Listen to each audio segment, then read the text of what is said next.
আসসালামু আলাইকুম। আজকের ভিডিওটা শুধুমাত্র তাদের জন্য যারা ওয়াইফাই এর স্পিড এবং রেঞ্জ বাড়াতে চান।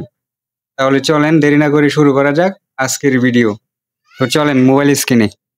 প্রথমে ঢুকবেন সেটিং এ। সেটিং এ ঢোকার পর এখান থেকে অ্যাবাউট অপশনে যাবেন। অ্যাবাউট অপশনে যাওয়ার পর বিল্ড নাম্বার। বিল্ড নাম্বারের উপর বেশ কয়েকবার ক্লিক দিবেন। দেওয়ার পর ডেভেলপার অপশন অন হলে তারপর আবার ব্যাকে যাবেন। ব্যাকে যাওয়ার পর এখান থেকে সিস্টেমে ঢুকবেন। সিস্টেমে ঢোকার পর ডেভেলপার অপশন এইখানে। এখানে ঢোকার পর একটু স্ক্রল করে নিচে যাবেন। নিচে যাওয়ার পর এই লাগার বাফার সাইজ ফাইলের মাঝে ঢুকবেন। লাগার বাফার সাইজ ফাইলে ঢোকার পর এখান থেকে হাই ম্যাক্সিমাম করে দিবেন। তারপর আপনার কাজ শেষ। ভিডিওটি যদি আপনাদের কাছে একটু ভালো লেগে থাকে তাহলে লাইক, কমেন্ট, শেয়ার এবং সাবস্ক্রাইব করতে ভুলবেন না।